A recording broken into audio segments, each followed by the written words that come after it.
আজ আমরা ঘুরতে ঘুরতে চলে এসেছি হাওড়া জেলার বাগনান থানার অন্তর্গত বাইনান গ্রামের সবথেকে ফেমাস ঘোরার জায়গা সেটি হলো বাইনান দামোদর নদীর চড়ায়। আর দেখো এখন বর্ষাকাল, নদীতে জল পরিপূর্ণ, চারিদিকে কত জল হয়ে গেছে দামোদর নদীতে।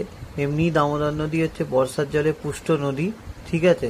আর এই যে ব্রিজটা দেখতে পাচ্ছ, এটা হচ্ছে সম্প্রীতি সেতু। এপারটা হচ্ছে বাইনান আর ওপারটা হচ্ছে আমাদের বাঙালপুর। এই দুটো জায়গাকে কানেক্টেড করেছে যে সেতুটি, সেটির নাম হচ্ছে সম্প্রীতি সেতু। এই সম্প্রীতি সেতুর ওপর দিয়ে খুব সহজেই বাইনান থেকে বাঙালপুর চলে যাওয়া যায়, একটা মাত্র ব্রিজ পার করেই, তাহলে কত ইজিলি যাওয়া যায়। আর এইটা হচ্ছে দামোদর নদীর পাড়ের সুন্দর জায়গা। দেখো, এখানে তোমরা দাঁড়িয়ে ছবি তুলতে পারবে, ফিস্ট করতে পারবে। এখানে ঘুরতে আসার জন্য একটি আদর্শ কিন্তু জায়গা। তাহলে বাইনানের দামোদর নদীর চড়া এখন খুব ফেমাস জায়গা, এটা সবাই জানে। প্রচুর মানুষ কিন্তু এখানে প্রতিদিন ঘুরতে আসছে এখন, তাই তোমরাও সময় পেলে একদিন ঘুরতে এসো, তোমাদেরও খুব ভালো লাগবে।